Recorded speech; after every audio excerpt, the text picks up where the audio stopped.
Chapter 9. Uncle Herbert and Aunt Alberta's silver wedding was delicately referred to amongst the Sterlings during the following weeks as the first time we noticed poor Valancy was a little, you understand? Not for worlds would any of the Sterlings have said out and out at first that Valancy had gone mildly insane, or even that her mind was slightly deranged. Uncle Benjamin was considered to have gone entirely too far when he had ejaculated, "She's dippy, I tell ya, she's dippy," and was only excused because of the outrageousness of Valancy's conduct at the aforesaid wedding dinner. But Mrs. Frederick and Cousin Stickles had noticed a few things that had made them uneasy before the dinner. It had begun with the rose bush, of course, and Valancy never really was quite right again. She did not seem to worry in the least over the fact that her mother was not speaking to her. You would suppose she never noticed it at all. She had flatly refused to take either purple pills or Redfern's bitters. She had announced coolly that she did not intend to answer to the name of Doss any longer. She had told Cousin Stickles that she wished she would give up wearing that brooch with Cousin Artemis Stickles' hair in it. She had moved her bed in her room to the opposite corner. She had read Magic of Wings Sunday afternoon. And when Cousin Stickles had rebuked her, Valancy had said indifferently, "Oh, I forgot it was Sunday," and had gone on reading. Oop, jumped on me. Why did it jump? It always does this. And had gone on reading it. Cousin Stickles had seen a terrible thing. She had caught Valancy sliding down the baluster. Cousin Stickles did not tell Mrs. Frederick this. Poor Amelia was worried enough as it was. But it was Valancy's announcement on Saturday night that she was not going to go to the Anglican church anymore that broke through Mrs. Frederick's stony silence. "Not going to church anymore? Doss, have you absolutely taken leave?" "Oh, I'm going to church," said Valancy airily. "I'm going to the Presbyterian church, but to the Anglican church I will not go." This was even worse. Mrs. Frederick had recourse to tears, having found outraged majesty had ceased to be effective. "What have you got against the Anglican church?" she sobbed. "Nothing. Only just that you've always made me go there. If you'd made me go to the Presbyterian church, I'd want to go to the Anglican." "Is that a nice thing to say to your mother? Oh, how true it is that it is sharper than a serpent's tooth as a thankless child." "Is that a nice thing to say to your daughter?" said unrepentant Valancy. So Valancy's behavior at the silver wedding was not quite the surprise to Mrs. Frederick and Christine Stickles than it was to the rest. They were doubtful about the wisdom of taking her, but concluded it would make talk if they didn't. Perhaps she would behave herself, and so far no outsiders suspected there was anything queer about her. By a special mercy of Providence, it had poured torrents Sunday morning, so Valancy had not carried out her hideous threat of going to the Presbyterian church. Valancy would not have cared in the least if they had left her at home. These family celebrations were all hopelessly dull. But the Sterlings always celebrated everything. It was a long-established custom. Even Mrs. Frederick gave a dinner party on her wedding anniversary, and Cousin Stickles had friends in to supper on her birthday. Valancy hated these entertainments, because they had to pinch and save and contrive for weeks afterwards to pay for them. But she wanted to go to the silver wedding. It would hurt Uncle Herbert's feelings if she stayed away, and she rather liked Uncle Herbert. Besides, she wanted to look over all her relatives from her new angle. It would be an excellent place to make public her Declaration of Independence if occasion offered. "Put on your brown silk dress," said Mrs. Sterling. As if there was anything else to put on! Valancy had only the one festive dress, that snuffy brown silk Aunt Isabel had given to her. Aunt Isabel had decreed that Valancy should never wear colors. They did not become her. When she was young, they had allowed her to wear white, but that had been tacitly dropped for some years. Valancy put on the brown silk. It had a high collar and long sleeves. She had never had a dress with low neck and elbow sleeves, although they had been worn, even in Deerwood, for over a year. But she did not do her hair pompadour. She knotted it on her neck and put it over her ears. She thought it became her, only the little knot was so absurdly small. Mrs. Frederick resented the hair, but decided it was wisest to say nothing on the eve of the party. It was so important that Valancy should be kept in good humor, impossible, until it was over. Mrs. Frederick did not reflect that this was the first time in her life that she had thought it necessary to consider Valancy's humors. But then, Valancy had never been queer before. On the way to Uncle Herbert's, Mrs. Frederick and Cousin Stickles walking in front, Valancy trotting meekly along behind, Roaring Abel drove past them. Drunk as usual, just not in the warring stage. Just drunk enough to be excessively polite. He raised his disreputable old tartan cap with the air of a monarch saluting his subjects, and swept them a grand bow. Mrs. Frederick and Cousin Stickles dared not cut Roaring Abel altogether. He was the only person in Deerwood who could be got to do odd jobs of carpenting and repairing when they needed to be done. So it would not do to offend him. But they responded with only the stiffest, slightest of bows. Roaring Abel must be kept in his place. Valancy, behind them, did a thing they were fortunately spared seeing. She smiled gaily and waved her hand to Roaring Abel. Why not? She had always liked the old sinner. He was such a jolly, picturesque, unashamed reprobate, and stood out against the drab respectability of Deerwood and its customs, like a flame-red flag of revolt and protest. Only a few nights ago, Abel had gone through Deerwood in the wee smas, shouting oaths at the top of his stentorian voice, which could be heard for miles, and lashing his horse into a furious gallop as he tore along prim, proper Elm Street. Yelling and blaspheming like a fiend, shuddered Cousin Stickles at the breakfast table. I cannot understand why the judgment of the Lord has not fallen upon that man long afore this, said Mrs. Frederick petulantly, as if she thought Providence was very dilatory and ought to have a gentle reminder. He'll be picked up dead some morning. He'll fall under his horse's hoofs and be trampled to death, said Cousin Stickles reassuringly.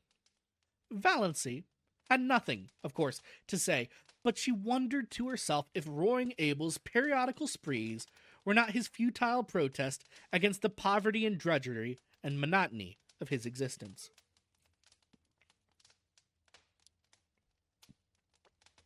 She herself went on dream sprees in her blue castle. Roaring Abel, she assumed, having no imagination, could not do that. His escapes from reality had to be concrete. So she waved at him today with a sudden fellow feeling, and Roaring Abel, not too drunk to be astonished, nearly fell off his seat in amazement. By this time, they had reached Maple Avenue and Uncle Herbert's house, a large, pretentious structure peppered with meaningless bay windows and excrescent porches. A house that always looked like a stupid, prosperous, self-satisfied man with warts on his face. A house like that, said Valancy solemnly, is a blasphemy. Mrs. Frederick was shaken to her soul. What had Valancy said? Was it profane or only just queer? Mrs. Frederick took off her hat in Aunt Alberta's spare room with trembling hands. She made one more feeble attempt to divert disaster. She held Valancy back on the landing as Cousin Stickles went downstairs. Won't you please try to remember you're a lady, she pleaded. If only there were any hope of being able to forget it, said Valancy wearily. Mrs. Frederick felt that she had not deserved this from Providence. I like this new Valancy. She's already coming back. She's got some pep in her. She's got some life. I like it. All right, I gotta take a break for a second. I'll be right back.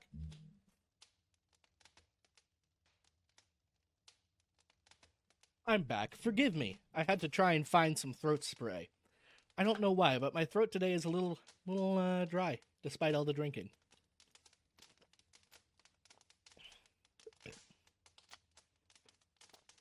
All right, where are we? Yes, that was the end of Chapter 9. We're on to Chapter 10.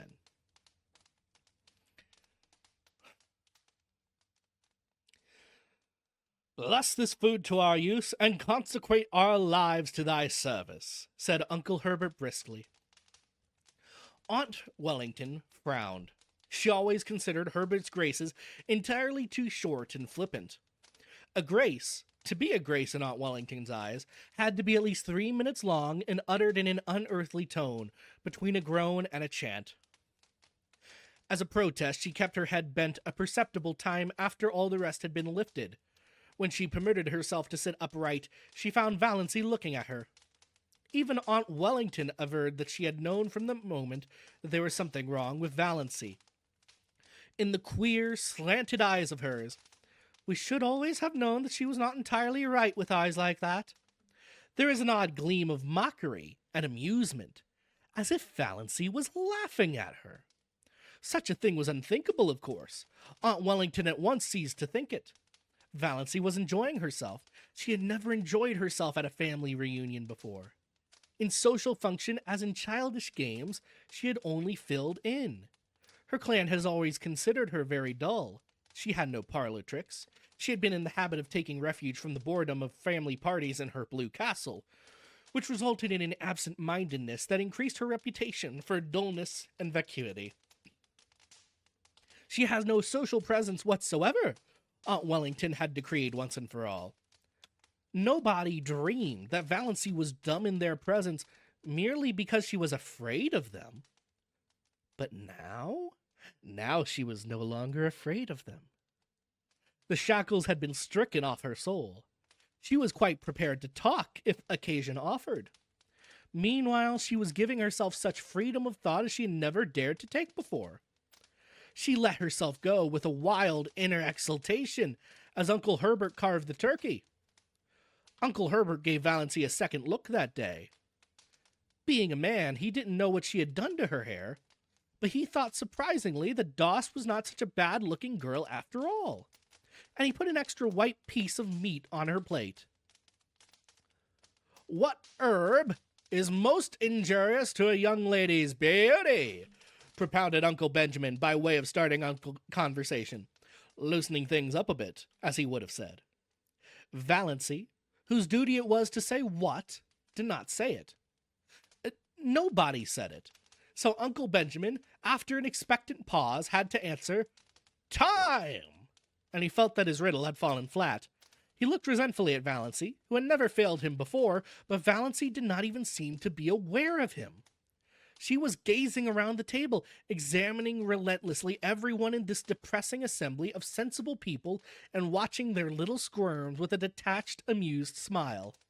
So these were the people she had always held in reverence and fear. She seemed to see them with new eyes.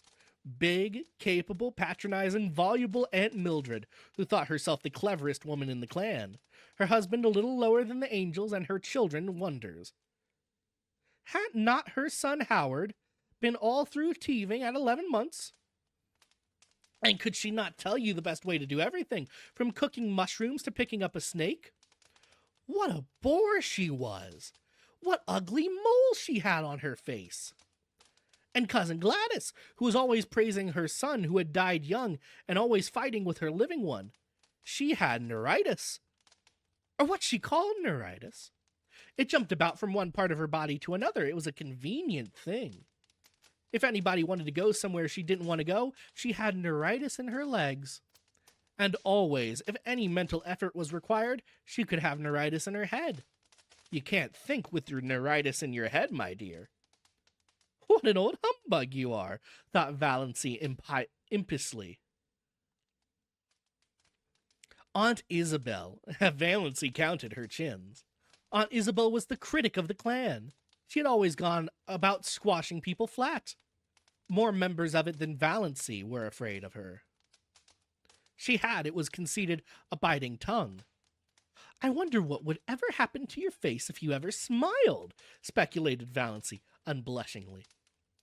Second cousin Sarah Taylor, with her great pale expressionless eyes, who was noted for the variety of her pickle recipes and for nothing else. So afraid of saying something indiscreet that she never said anything worth listening to. So proper that she blushed when she saw the advertisement picture of a corset and had put a dress on her Venus de Milo statuette, which made it look real tasty.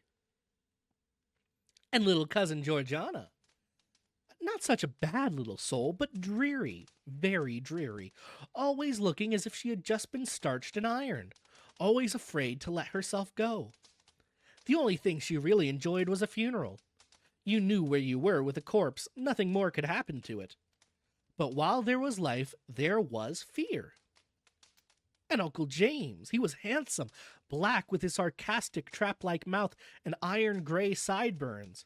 His favorite amusement was to write controversial letters to the Christian Times, attacking modernism. Valancy always wondered if he looked as solemn when he was asleep as he did when awake. No wonder his wife had died young. Valancy remembered her, a pretty sensitive thing. Uncle James had denied her everything she wanted and showered on her everything she didn't want. He had killed her, quite legally. She had been smothered and starved. Uncle Benjamin, wheezy, pussy-mouthed, with great pouches under eyes that held nothing in reverence. Uncle Wellington, long, pallid face, thin, pale yellow hair, one of the fair Sterlings. Thin, stooping body, abominably high forehead with such ugly wrinkles, and eyes about as intelligent as a fish's, thought Valancy. Looks like a cartoon of himself. Aunt Wellington. She was named Mary, but called by her husband's name to distinguish her from Great Aunt Mary. A massive, dignified, permanent lady, splendidly arranged, iron-gray hair, rich, fashionable beaded dress. She had her moles removed by electrolysis, which Aunt Mildred thought was a wicked evasion of the purposes of God.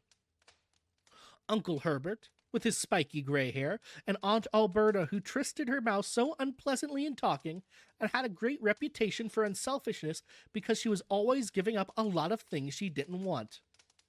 Valancy let them off easily in her judgment, because she liked them, even if they were, in Milton's expressive phrase, stupidly good. But she wondered for what inscrutable reason Aunt Alberta had seen fit to tie a black velvet ribbon around each of her chubby arms above the elbow. Then she looked across the table at Olive. Olive, who had been held up to her as a paragon of beauty, behavior, and success as long as she could remember. Why can't you hold yourself like Olive, Dawes? Why can't you stand correctly like Olive, Dawes? Why can't you speak prettily like Olive, Dawes? Why can't you make an effort, Dawes? Valancy's elfin eyes lost their marking glitter and became pensive and sorrowful. She could not ignore or disdain Olive. It was quite impossible to deny that she was beautiful and effective, and sometimes she was a little intelligent. Her mouth might be a trifle heavy. She might show her fine, white, regular teeth rather too lavishly when she smiled. But when all was said and done, Olive justified Uncle Benjamin's summing up. A stunning girl. Yes, Valancy agreed in her heart. Olive was stunning. Rich golden brown hair, elaborately dressed, with a sparkling bandeau that held its glossy puffs in place, large, brilliant blue eyes, and thick silken lashes, face of rose and bare neck of snow, rising above her gown, great pearl bubbles in her ears, the blue-white diamond flame on her long, smooth, waxen finger with its rosy, pointed nail.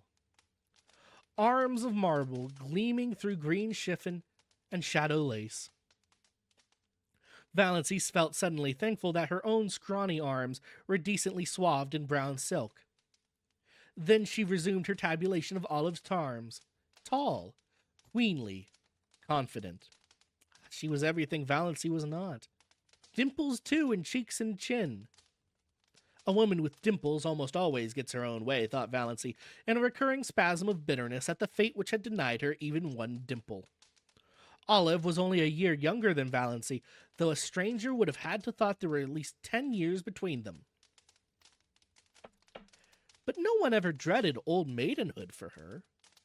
Olive had been surrounded by a crowd of eager beaux since her early teens, just as her mirror was always surrounded by a fringe of cards, photographs, programs, and invitations. At 18, when she had graduated from Havergal College, Olive had been engaged to Will Desmond, lawyer in embryo. Will Desmond had died, and Olive had mourned him properly for 2 years. When she was 23, she had a hectic affair with Donald Jackson.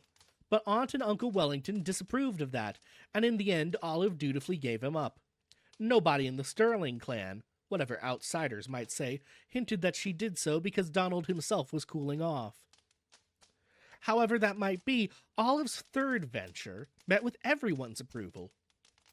Cecil Price was clever and handsome, and one of the Port Lawrence Prices. Olive had been engaged to him for 3 years. He had just graduated in civil engineering, and they were to be married as soon as he landed a contract. Olive's hope chest was full to overflowing with exquisite things, and Olive had already confided to Valancy what her wedding dress was to be. Ivory, silk draped with lace, white satin court train, lined with pale green georgette, heirloom veil of Brussels lace. Valancy knew also, though Olive had not told her, that the bridesmaids were selected and she was not among them. Valancy had, after a fashion, always been Olive's confidant, perhaps because she was the only girl in the connection who could not bore Olive with return confidences. Olive always told Valancy of all the details of her love affairs, from the days when the little boys in school used to persecute her with love letters. Valancy could not comfort herself by thinking these affairs mythical. Olive really had them. Many men had gone mad over her, besides the 3 fortunate ones. "I don't know what the poor idiots see in me that drives them to make such double idiots of themselves," Olive was wont to say. Valancy would have liked to say, "I don't either," but truth and diplomacy both restrained her. She did know, and she knew perfectly well. Olive Sterling was one of the girls about whom men do go mad, just as indubitably as she, Valancy, was one of the girls at whom no man ever looked twice. And yet, thought Valancy, summing her up with a new and merciless conclusiveness, she's like a dewless morning. There's something lacking. Chapter 10 was a short one. That's the end of Chapter 10. And that's all the chapters I had prepared to read today. If we read any more, we will get through this far too fast. At this pace, we're already going to hit, there's 45 chapters in all. 5 a week means we will do 9 weeks of this, which is about right for season length.